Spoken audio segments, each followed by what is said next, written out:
Hello, everybody, and welcome to episode 44 of Triumph Beyond Trauma. I am Rosie Skeen, and I'm so thrilled that you could be here to listen to this EMDR special episode. I hope that you've had a happy Easter if you celebrated it over the weekend. I know I ate way too many Easter eggs, and I spent most of today helping one of the kids look for eggs that I actually ate last night. So that was fun. I'm kidding.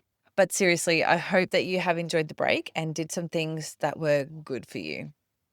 Michelle Anderson is today's special guest, and I'm so thrilled to have her on to talk about everything EMDR. Michelle Anderson is a former New South Wales Ambulance Paramedic turned trauma therapist. After 21 years of service, Michelle left the ambulance in 2011 following her own experience with PTSD. Since then, she's retrained as an accredited mental health social worker and has spent over a decade supporting others as a trauma therapist. Based in Batemans Bay on the New South Wales South Coast, Michelle specialises in eye movement desensitisation and reprocessing therapy, EMDR therapy, an evidence-based treatment recommended by the World Health Organization for PTSD, anxiety and depression. She's also trained in advanced EMDR protocol designed for people who've experienced prolonged or repeated trauma, making it especially effective for first responders. Michelle now offers 5-day intensive EMDR programs for New South Wales emergency service workers with a PTSD diagnosis. Therapy, travel and accommodation costs can often be covered by workers' compensation. With a lived experience as a first responder, Michelle brings deep understanding and empathy to her work and finds it incredibly rewarding to support others on their healing journey. I loved having this chat with Michelle, and I feel like I've learned so much, and I hope that you guys do too. So let's get stuck in. Welcome to Triumph Beyond Trauma, the podcast that explores journeys of resilience and hope. I'm Rosie Skeen, a yoga and breathwork teacher and founder of Tactical Yoga Australia. As a former soldier's wife, mum to 3 beautiful kids and a medically retired New South Wales police officer with PTSD, I understand the challenges of navigating mental health in the first responder and veteran community. Join us for incredible stories from individuals who've confronted the depths of mental illness and discovered their path to happiness and purpose, as well as solo episodes and expert discussions. Together, we'll uncover the tools to help you navigate your journey toward a brighter, more fulfilling life.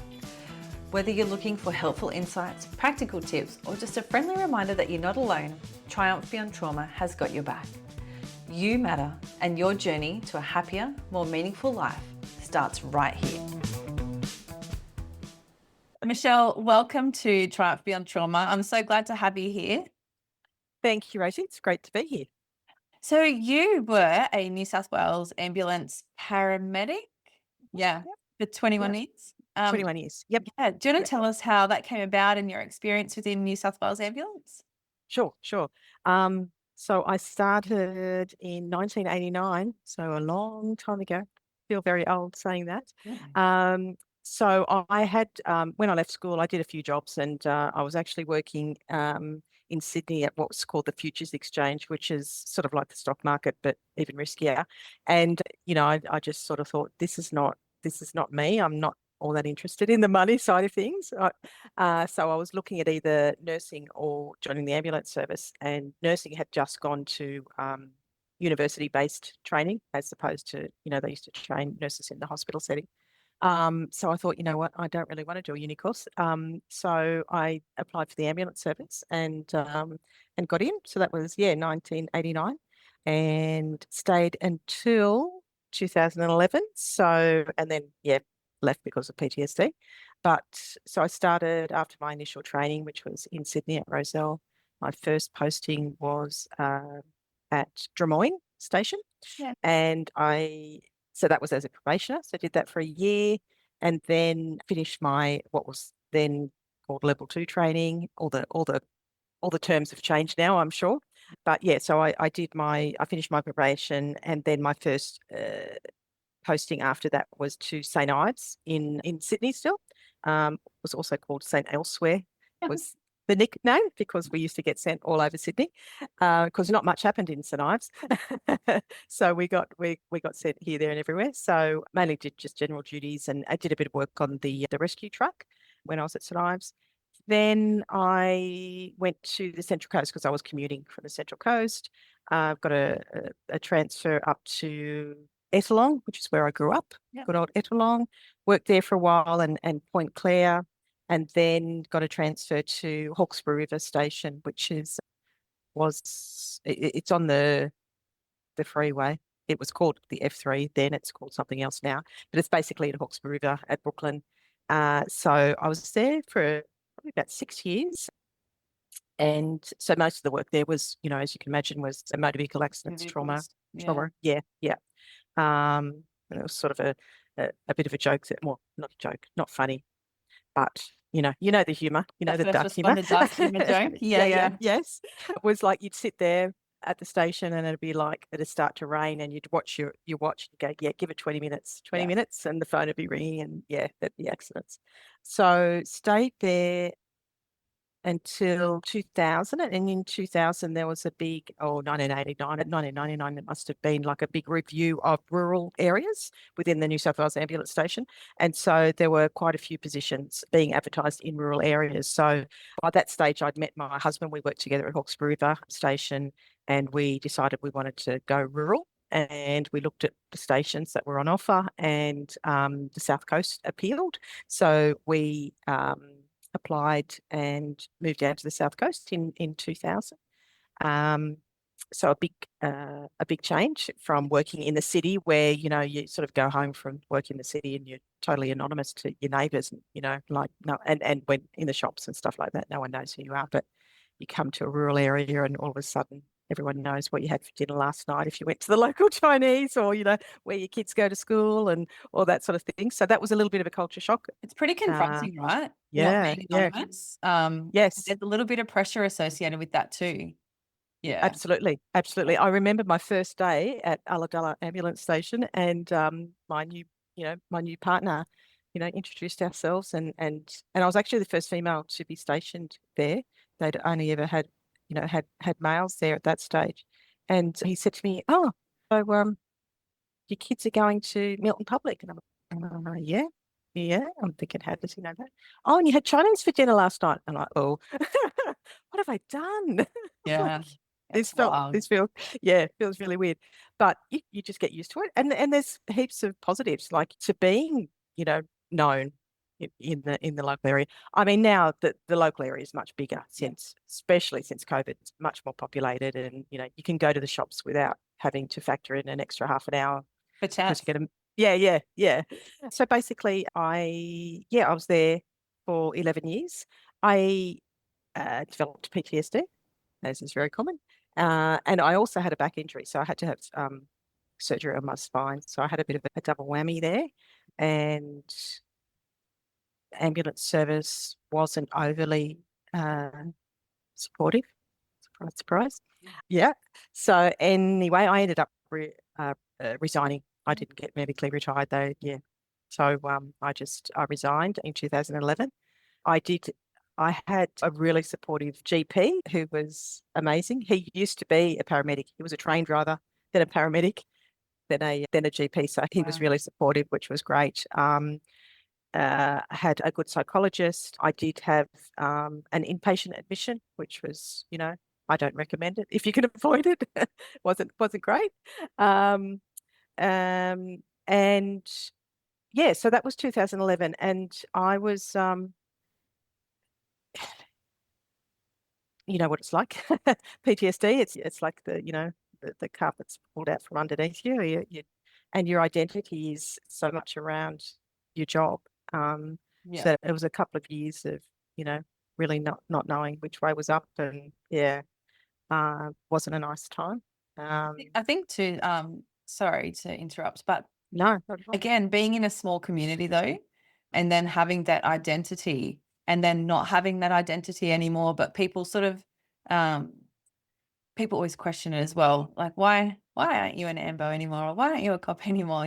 So Yeah. you don't have that anonymity to leave a job without having people ask questions, and that adds to that pressure as well. And back in 2011, I mean, I left in 2019, and I know that the stigma related to mental health back then wasn't great. So going back another 8 years before that, I can imagine that would have been a really tough time for you. It was, and also a sense, PTSD, it's about, you feel really bad about yourself, you feel like you're a failure. And so then, you go places and people either don't know, so they assume you're still in the ambulance service. I was still, because we used to do on call and my husband was still in the job. So we'd get co-ord ringing even, and like the coordination center. And if I answer the phone, they're like, "Oh, Michelle, can you do a call out?" And I'm like, and then I'd have to say, actually, no, and feel, so much shame, Every that, time feeling it as well. I'm sure every time you say yeah, no. Yeah. yeah, absolutely. Absolutely. Yeah. So yeah, it was really hard. And I think, they don't tell you much. And hopefully that's changed in terms of, since I've left, like there's not a lot of information and like just being told what to look out for so that you can do the preventative stuff. It was more, no, let's not tell them anything. And so hopefully they won't realize that, like that frog in the water that's, where the temperature is slowly turning up. And it's really only since I've left and done lots of study that I'm like, yeah, it was really a matter of time. And not to say that everyone's going to get PTSD. Of course, that's not the case. But I don't know why I was so surprised. Yeah, I know. Yeah, Isn't it funny looking back? You're like, of course that was going to happen. Like to me, I felt the same. Like it was a time bomb, really. Because yeah, I had no knowledge of one, how to prevent it or the effects that the jobs were having on me. And then so if I didn't know that, then I'm not addressing it in the yeah. moment to prevent it. So it's like this whole vicious cycle. Of course, it's going to blow up at some point for me. That's how I felt. Yeah, absolutely. And it was really interesting when I went to one of the insurance psychiatrists where you think, oh, he's just going to grill me here. And, you get made out to, or you feel like you're a malingerer and all the rest of it. Yep. And he was just so great. He was like, okay, you've been in 21 years. Okay. Just tell me a couple of the worst jobs. And then that's all I need to know because you're done. I'm thinking, oh, that was so sort of validating rather than feeling like people think you're, I don't know, making it up or whatever. So, and actually even recently a client now that came to me, his psychiatrist, sent me a letter and it actually said, something along the lines of that the psychiatrist has yet to meet a first responder, with more than 5 years service who doesn't have PTSD. Now, I mean, he's got a biased, Yes. cohort of people because, Yeah, of course. But the psychologist I saw when I was going through it all was like, 10 years max. And Yeah. yeah. But as I said, that's not for everyone. There's lots of variables that impact whether you're going to experience PTSD or not. But yeah, most of my learning about it all was once I left and so I was actually going to do psychology. I was going to retrain and do psychology, and my psychologist recommended social work instead, which I was sort of quite surprised about. And so that's what I did. I retrained. I wasn't sure if I'd be able to do it because my concentration, as you know, with PTSD, concentration's like Dory.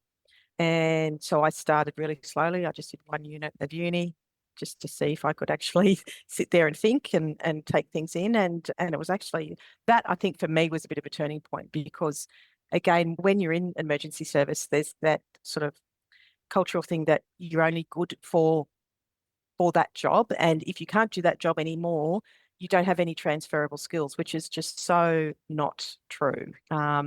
So it was, I had that sense of failure and that sense of, well, I'm not, what am I going to be able to do now? What am I good for? And so once I started studying, it was like, oh, I'm really enjoying this.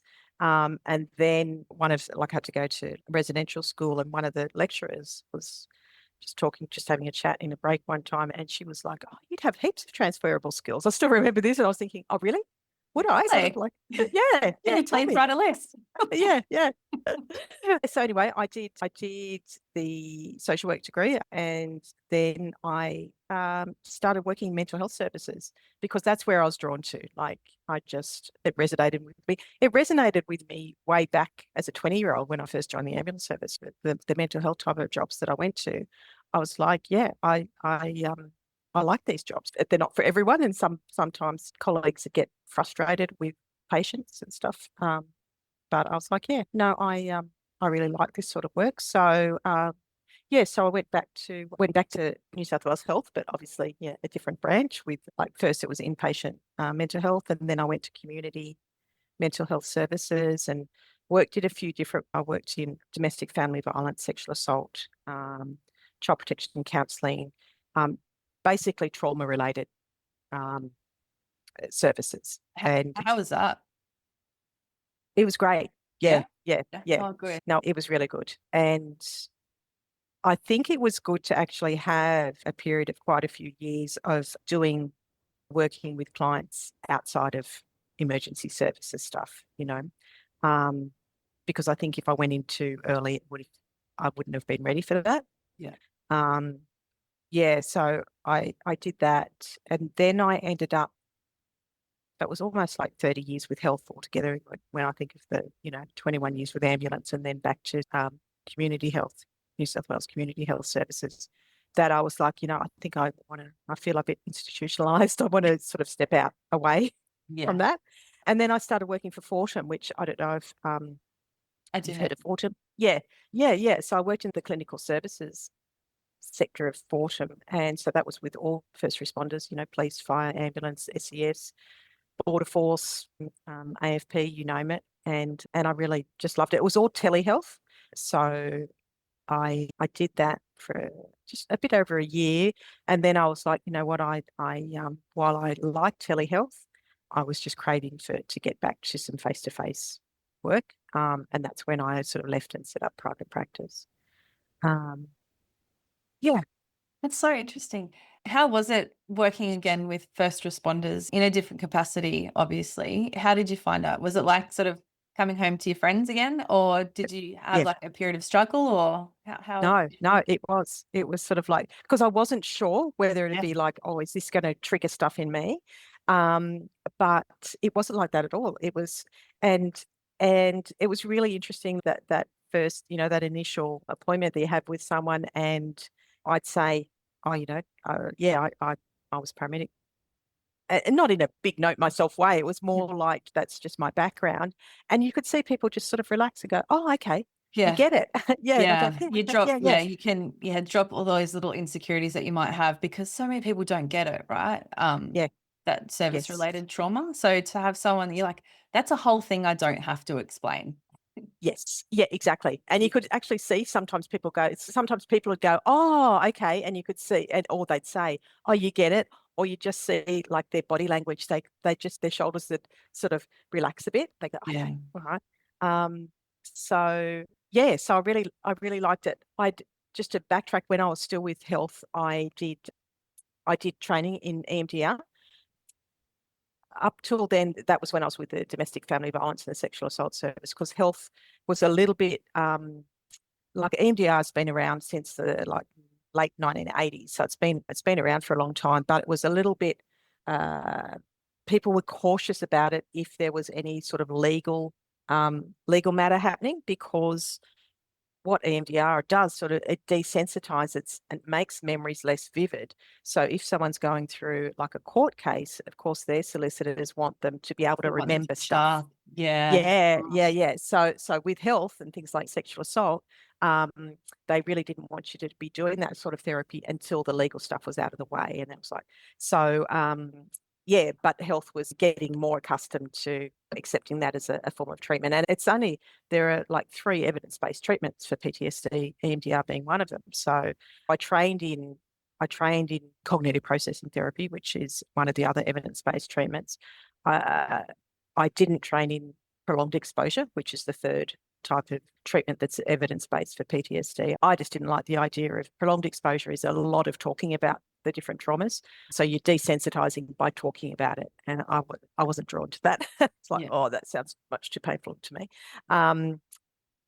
But what I like about EMDR is that it's less of a talk therapy. Yes, there is some talking, obviously, but it's really about activating a memory and then going straight into the desensitizing. So there's not a lot of talking about the trauma, Can I, which, before we go yes, any further, can we just maybe start at the start of EMDR? Like, What does EMDR stand for? People that have absolutely no idea Sure.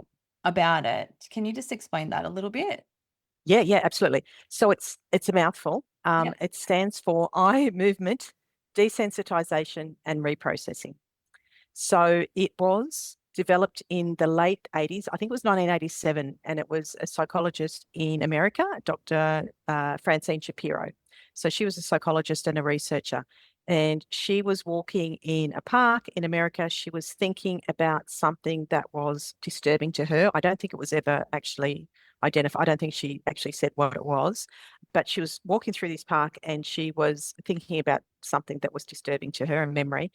And she was also looking around as she was walking. And after that, when she next thought about whatever it is she had been thinking about on that walk, she noticed the memory wasn't as vivid or disturbing anymore. And being a psychologist and a researcher, she was sort of like, what's that about? Was that just coincidence or what was going on? So she started doing research into it and found that eye movements or other forms of what they call bilateral stimulation. So it doesn't have to be just eye movements now. She actually said she's passed away now, but she, in the meantime, between 87 and before she passed away, and I think it was 2018, she said she'd actually rename it something. She wouldn't call it eye movement desensitization anymore because it doesn't have to be eye movements. It can be other sort of forms of basically stimulating your body left and right, left and right. So basically, what happens, you activate a memory, you do some bilateral stimulation, and what happens, it's say if I gave you a really long phone number and I asked you to remember that while also asking you to do some other things. Like what happens, it's really hard to keep a hold of that phone number while you're doing this other stuff. And so what happens, the memory actually becomes less vivid and it desensitizes. So a little bit of the theory behind it is what's called the adaptive information processing theory, which is that our body and our brains are always trying to move us towards health and healing. So an example would be if I have a physical cut, say on my hand, my body would try and heal that cut just naturally. But sometimes the cut might be too deep, might need some stitches, might need some antibiotics or whatever. So once that's done, the wound's been helped in some way, then the body will still try and heal it. So the healing process will still happen. So with the same concept is with our experiences. So when we have an experience, there's what they call adaptive information processing happens. So say we have an experience, our brain will try and process that experience. And so we might think about whatever that experience was. We might talk about it with other people. We might, some people like journaling, so they might journal to make sense of it. They might dream about it. And when it's what's called adaptively processed, that experience is basically filed away into our long-term memory, together with other similar experiences. And it's almost like we have this little librarian in our head, and her job is to process those experiences and file them away together with other similar experiences. But what happens when we have an experience that is overwhelming to us? So something that's really scary, life-threatening, doesn't make sense to us, for example, just overwhelming in one way or another. Our normal adaptive information processing doesn't happen. Our system gets overwhelmed. So instead of those experiences being adaptively processed and filed away, they become stuck. And so A little bit like a glitch sort of thing, like a glitch happens and it just doesn't quite function, not firing quite right. Is that? Yes. Yeah. And it's not stored away. So it's like, and traumatic memories have different elements to them. They have the image, which is, part of the sensory stuff. They might have a smell or a taste or a sound. They also have feelings, whether it's sadness, guilt, horror, whatever. And they also they also have negative thoughts associated with them. Things like I'm a failure or I'm not safe, whatever. Some negative, what they call a negative cognition or a negative belief. So when our brain can't process that stuff, it gets stuck in an unprocessed form in our brain. And that's why we get symptoms. So, I think most people have heard of the term of a trigger, like example for me, which I can laugh about now, but wasn't funny at the time. When I was in like inpatient setting with the PTSD, one of the other patients in their ringtone on their phone was a siren, right? So every time that, yeah, That's wild.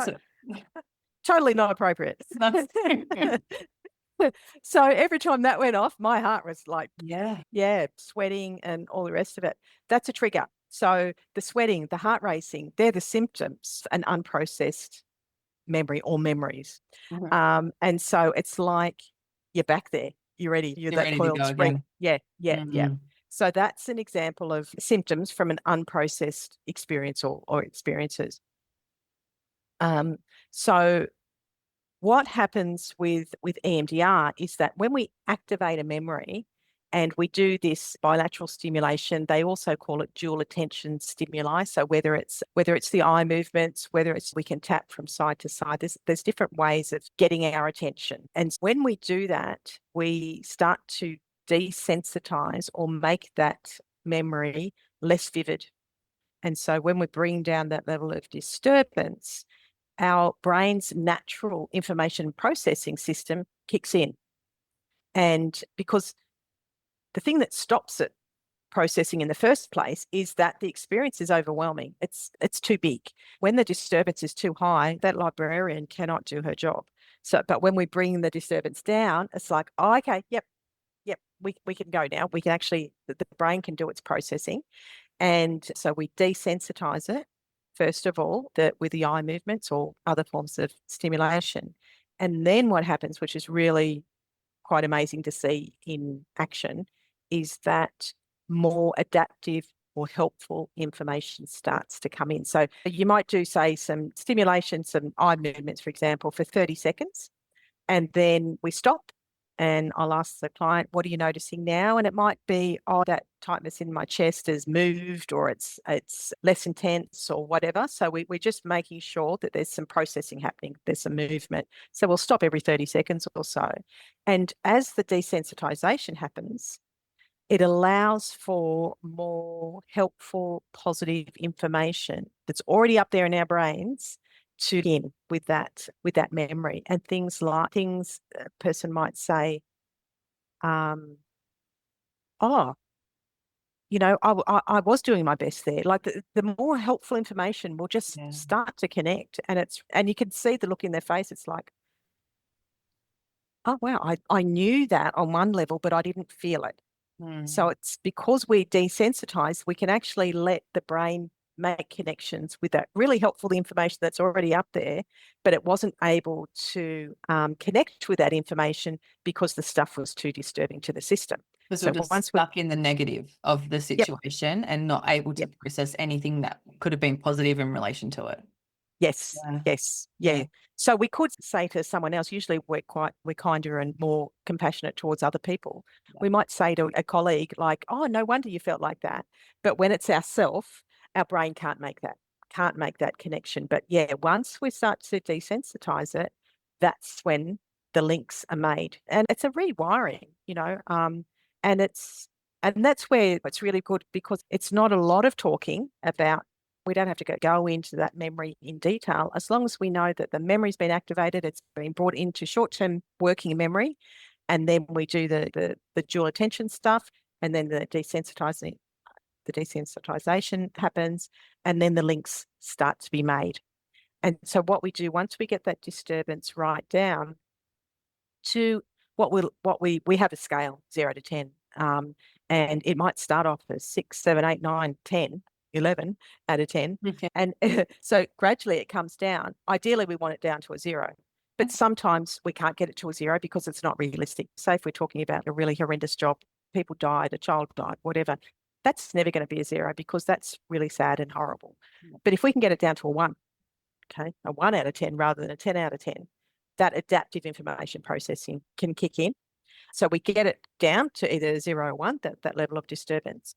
And then we go, okay, what would I like to think about myself in future? And so our negative beliefs, which are often about, I'm not good enough, I didn't do enough, they're usually around themes of feeling overly responsible, for Yeah. example, for Why an didn't I outcome. do this or that? Yeah. Yeah. Once we can get the disturbance level down, we come up with what would I like to believe instead. And the person comes up with their own belief. Like, I'd like to think that I did the best I could, you know.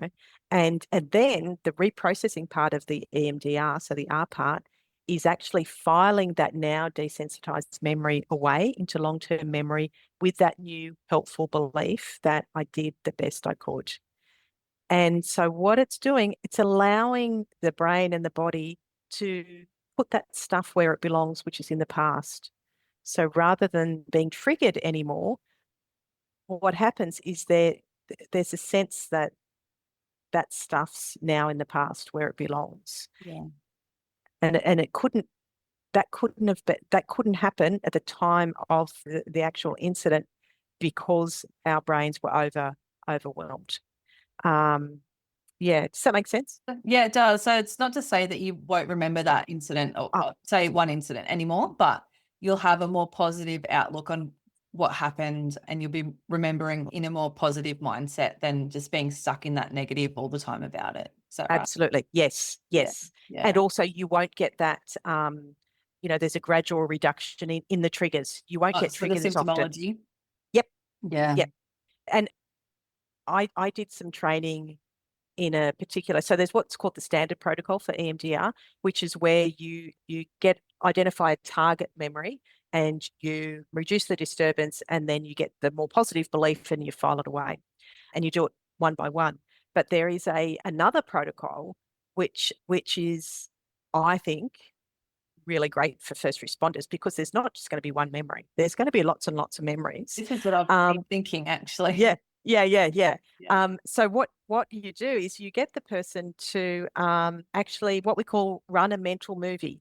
Okay, so you get them to run a mental movie of all their experiences in, say, the police, the ambulance, fire brigade, whatever, their first responder role. And you let the mind land on whatever is most disturbing. And then you desensitize that.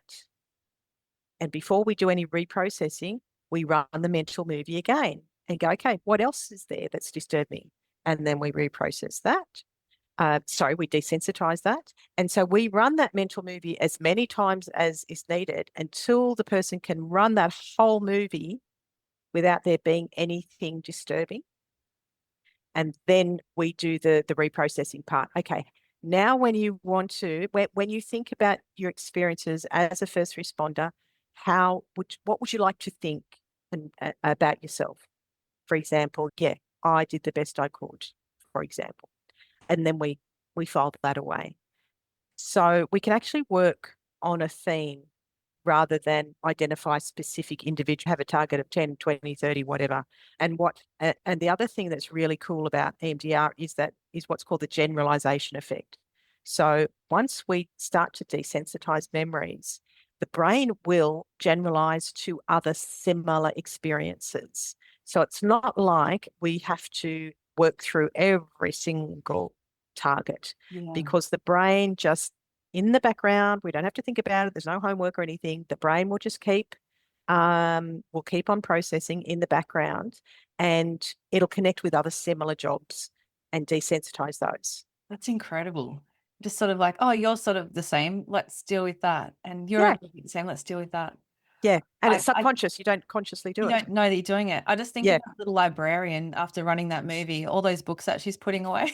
Yeah, absolutely. Yeah. And what you can actually, so that's a particular protocol. And that's where I got excited, like when I did that training. So someone came over from America and I went and did this training, and I actually volunteered as I was going to say guinea pig. It wasn't a guinea pig, like, for a demonstration in this training. And because I thought, there's only about 5 people trained as trainers in this particular protocol, and none in Australia. And so I thought, this is a great opportunity to do the training, but also to get some free therapy. Yeah. so I did my, and it was very intense, but it was like, and at the end of it, I was like a bit shaky, because it was pretty, it's like, wow, that was amazing, but amazing in a good way, where I thought, that just, for me, is such a great technique for first responders, where you've got lots and lots and lots of incidences. And just the idea that your brain lands on what it needs to land on. So it's not a conscious thing. It's just let your brain do its thing. I'm loving this conversation so much. So I've got a couple of notes. So EMDR is just for trauma, just so any traumatic incident. Is it for anything else that you would use it for, or it's just? Well, it was developed for trauma, but it's also now there's lots of research on different, like phobia, depression, addiction, anxiety, lots of different things. Okay. Yeah. Yeah, So that's good. it's not.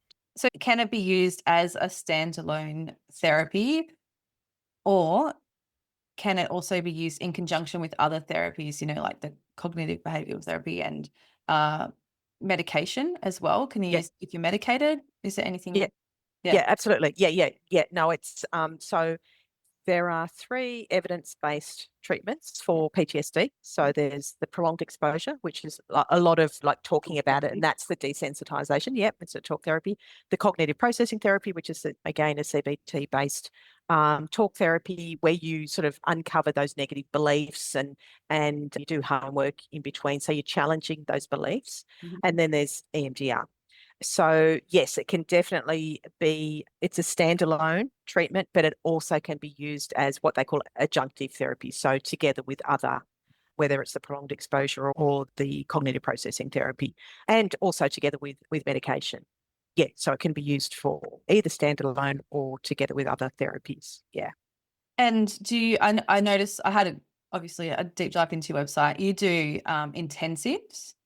Yes. Yeah. So Yes. what does that involve? So an intensive is where a person comes and instead of having like an hour or a 90-minute session once a week or once a fortnight or whatever, they come and they have like an all-day one-on-one session. And they actually can have, like, I do usually like a five days of intensive therapy. So that can either be back-to-back days, like Monday to Friday, for example, or it might be 3 days this week and maybe 2 days in a week or 2 weeks' time. And so the idea is that and what actually happens, it's really interesting to see. It sounds intense, and it is intense, but because it's just kick-starting the natural process, the adaptive information processing process, uh, it's like the brain kicks into gear and goes, oh, okay, this is what we're doing. And we actually move through targets surprisingly quickly. So yeah, so basically the person comes and we'll work one-on-one all day. We'll have breaks and we'll talk about stuff as well. So it's not all just sitting there following my fingers sort of thing, or I've got like this light bar sort of thing. It's not all that all day. And this is where I think, having been a first responder, we can talk about stuff in between, not in a re-traumatizing way, but we have a bit of gallows humor and we can talk about funny things as well. Another interesting thing that happens after some processing kicks in, people start to remember the good stuff about being a first responder. It's not all the negative stuff. And there's lots of good stuff and funny jobs and, things that you did and they start to remember that. And we actually have a laugh too. It's not all serious stuff. But basically, yeah, the intensive is that it's an accelerated form of treatment, really. I'm what's called a CIRA, so the New South Wales Workers' Comp system, they have approved providers.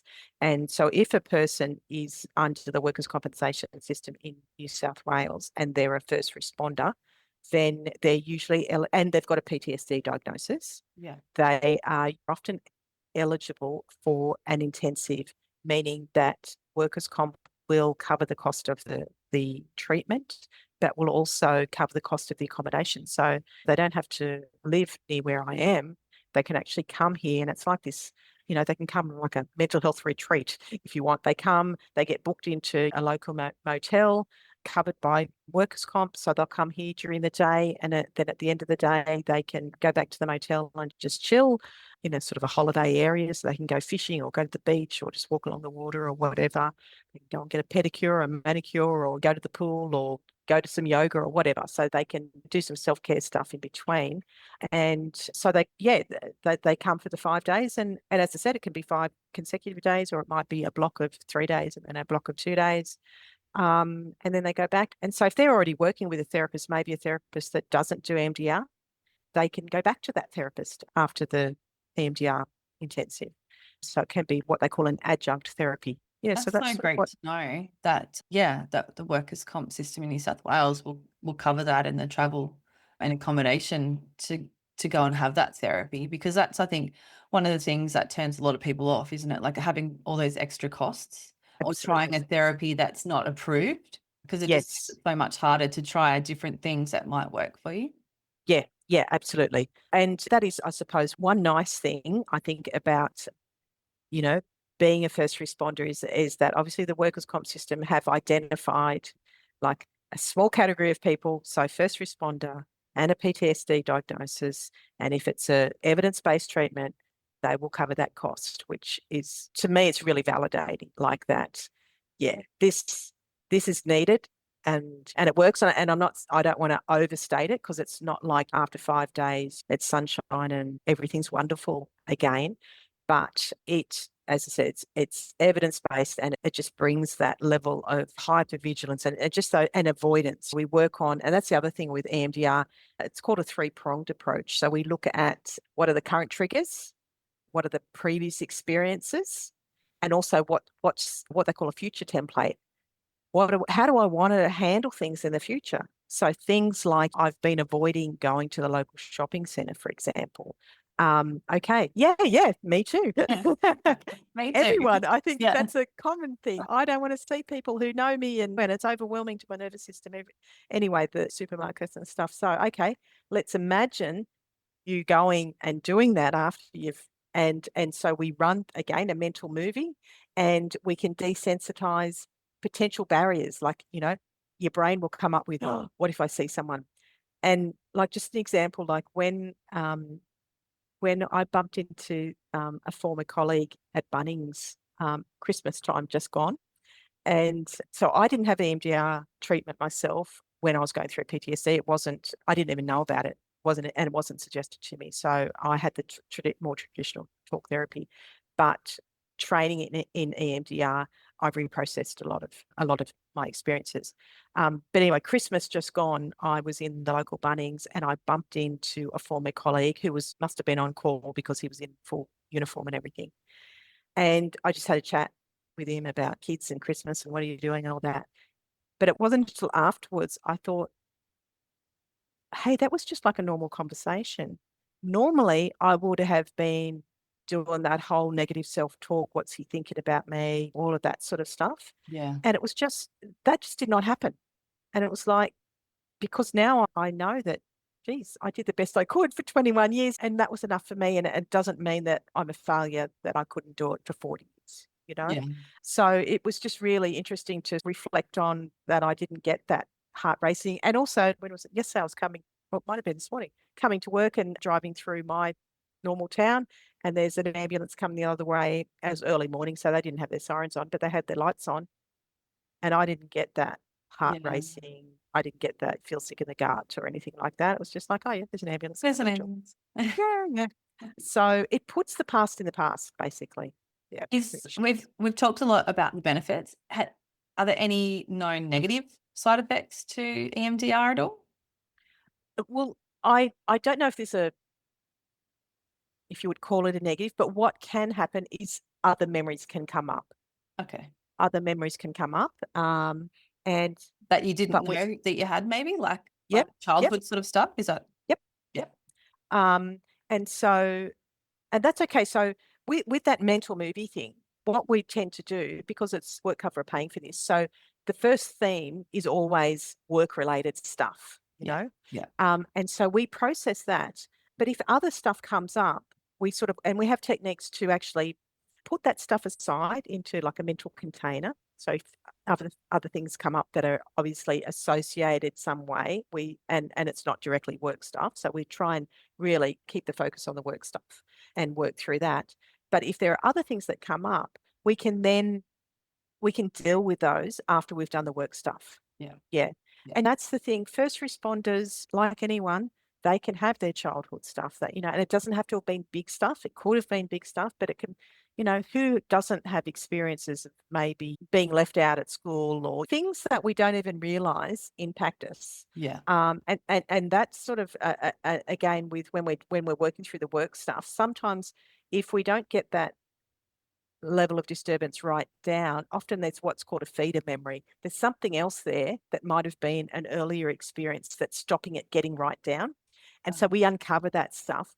And again, the cool thing is because we do the work stuff first and there is this sense of like, oh, I can do this. There's this big stuff that I've been avoiding for such a long time, but I can go towards that, I can activate that and I can process it. So there's a sense of yeah, I can do this. I can use this therapy and it's working. So other stuff that comes up, we can then address that after we do the work stuff. Yeah. Yeah, So, like, yeah, other memories might be, like, just putting their hand up and it's like, "Oh, remember me? Can we deal with me now?" Kind of absolutely. thing? Yeah, Yes. Yeah, yeah. don't forget me. Yeah, Yeah, yeah. hi. I Yeah, think yeah, yeah. Yeah.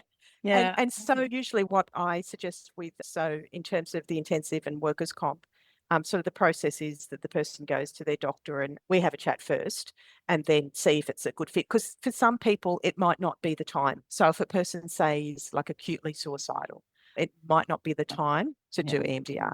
Or if they've got like a significant, what they call a dissociative disorder that hasn't been treated, okay, again, not the time to be going straight into EMDR. So it's like, okay, I have a chat with them via Zoom or whatever, and we get an idea whether it's a suitable option right now. And then the person goes to their GP, has a chat, and if the GP agrees, they send through a referral to me. Then I put that into the workers' comp, the case manager. And so what I'll generally do with first responders, because potentially there is so much material to work on, I'll suggest let's apply for 5 days of intensives. And if we get that approved, that's great. Doesn't mean we have to use the 5 days. So if a person goes, you know what, I don't want to deal with childhood stuff, I just want to do the work stuff, we might not need 5 days. We might need 2 or 3 days. And that's fine. We don't have to use the 5 days. But so far, the people that have, I've worked with, we do use the 5 days because there's usually, and Something again, doesn't have to be childhood stuff, could be, Yeah. could be medical stuff, could be something else. So, so that's sort of the process. And then we work out, dates and work it all out from there sort of thing. Yeah, yeah. Yeah. And would someone that has done a 5-day intensive, do you have any people that come back for another one, or is 5 days usually pretty good to deal with, most stuff? Yeah, most stuff. Yeah, I've had people, can we have some individual shorter sessions? And Yeah. we can do that via telehealth. So that's just, tidying up some stuff and reinforcing some stuff. But I haven't had anyone saying, oh, I want to come back for another 5 days, because usually you get such a bulk of stuff done in that 5 days. Like we might get 25, 30 target memories desensitized in that time, which might have taken years of, because that's the other thing about an intensive. It's not like if you go for weekly or fortnightly or monthly appointments, you go there, you've got maybe an hour, 50 minutes, an hour and a half if you're lucky, usually not. The first 10 minutes is a bit of a catch up. And then we might have half an hour to do some processing. And then we need another 10 minutes to pack everything back in and make sure you're okay to leave the room again. Yeah. And so it's very much stopping and starting. But when you've got all day, you can just get stuff done. And so, you can work on an amazing amount of stuff in a concentrated period of time. It's like you Yeah. just get this momentum going. Yeah. That's so awesome. I'm finding this so interesting. And I think the thing I like the most for first responders is that you don't have to talk that much in detail about it. I think that's such a beautiful thing because we don't need to, we don't need to talk about it anymore.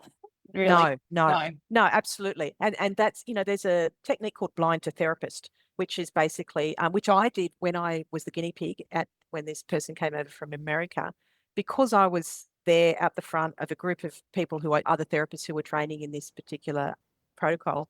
I didn't really want to talk, like I didn't want to say it was a hanging or a shooting or a this or a that. So we agreed beforehand when I was talking to the trainer that we could do what's called blind to therapist, which means as long as I've activated a memory, all I have to say to her is, yeah, I've got it. And then then we do the processing. Yeah. And so we, after 30 seconds or so, she'll stop and go, "What do you notice now?" And I might say, "I feel sick in the gut," or "I just had the thought of whatever." Or and I don't and I it's more that what we need to know as like therapists is that the processing is happening. So there's movement, something's moving or changing or shifting, as they say. So we don't need a lot of detail. And so when we actually stop and go, "What are you noticing now?" We just want like a headline, newspaper headline. We don't want War and Peace. Yeah. We just want, "Oh, I just had the thought that," or a lot of it's bodily stuff because we store a lot of this stuff in our body. So it might be, "Oh, yeah, I'm not feeling as tight in the chest anymore." Okay, good. Let's keep going. And that's it. The other thing I find, having been a first responder, is first responders care about other people, and they care about the therapist, and they don't want to traumatize the therapist. So often when we first start, they'll go, "Oh, is it okay for me to tell you what it is?" And I go, "Yeah, absolutely." But again, you don't have to tell me a lot. You might just say it was a shooting, for example, or it was something to do with a child or whatever. And that's enough. And then off we go. We'll just start the processing. Yeah, I can think of one friend in particular of mine who's a police officer who had a psychologist who said that they couldn't work with him anymore because it was too traumatizing for the psychologist, stuff that he had to deal with. And I just Yeah. think, yeah, he would probably really benefit out of something like this that he didn't have to keep going over. He has found a Yes. psychologist now that he can work with, which is great. Good. But Yeah, absolutely. I mean, Yeah. that is something that does happen too, because some of the trauma that first responders go through, people don't necessarily want to know about, even therapists. Yes, Yeah, exactly. yeah, Exactly. Yeah. Yeah.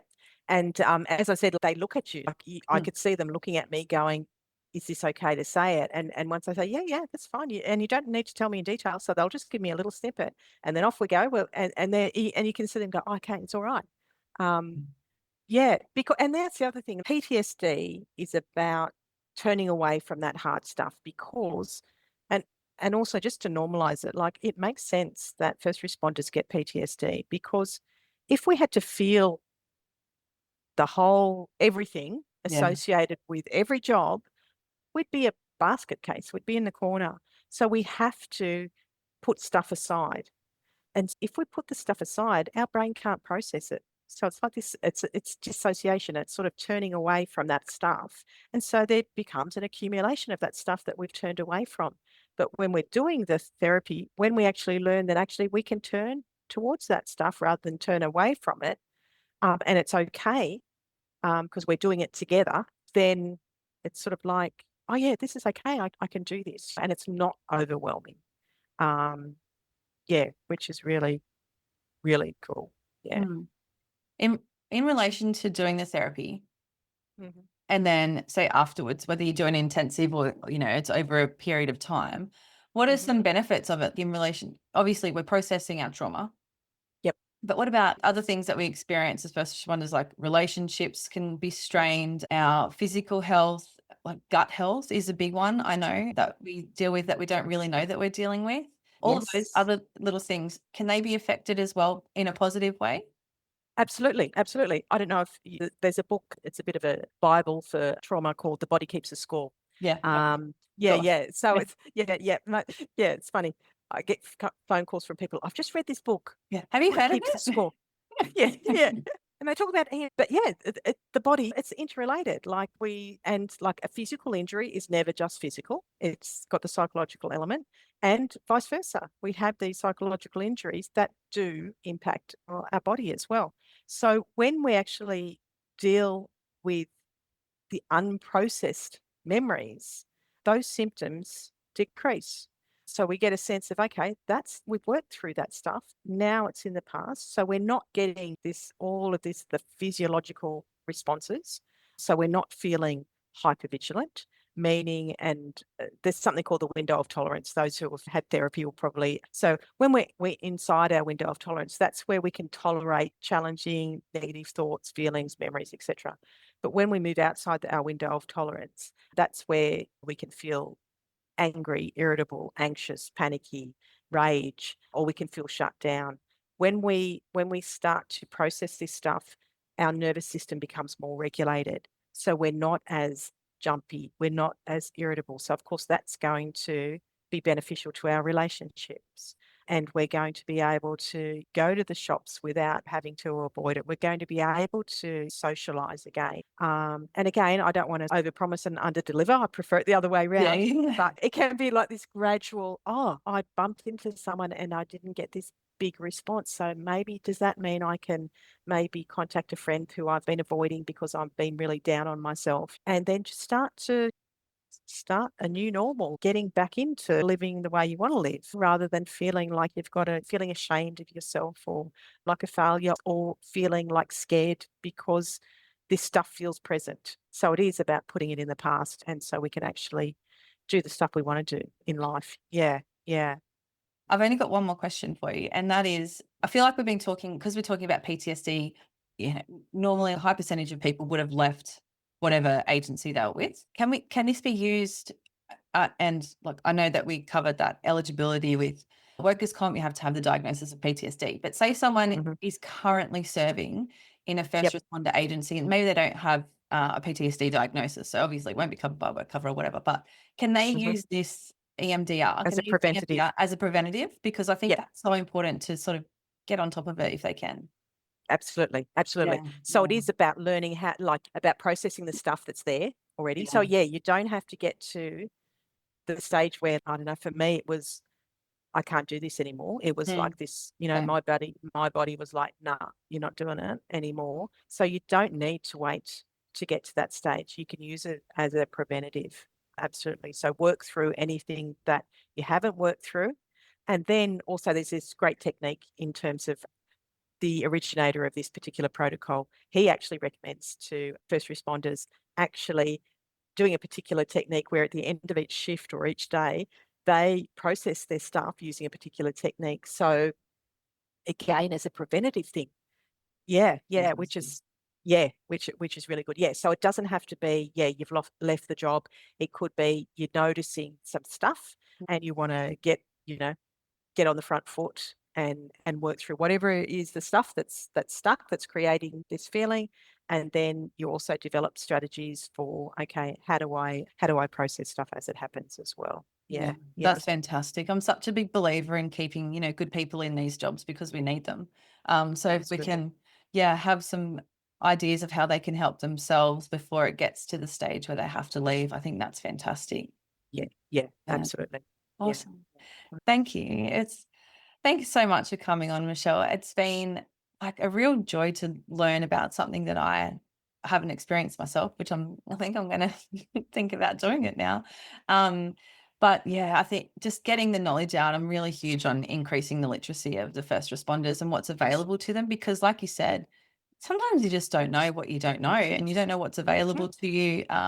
Again, the cost of things for first responders, especially if they're off work, can be quite significant. So it's been really great to learn everything about what you've said today. So thank you so much. You're very welcome. And can I just say, I've been listening, to your podcast, and to me, like, I don't know, the sense I'm getting from your podcast is just that sense of camaraderie, and like just a normalization that this stuff is normal, because we face abnormal events Absolutely. time after time after time. So it's not like a fault, or it's actually a normal response to abnormal experiences. And also just talking to people who have moved on, yes, okay, they might have left police, fire ambulance, whatever, but there's life after as well, and so being able to resolve those symptoms so that you can actually look forward and also be proud of the service that you've done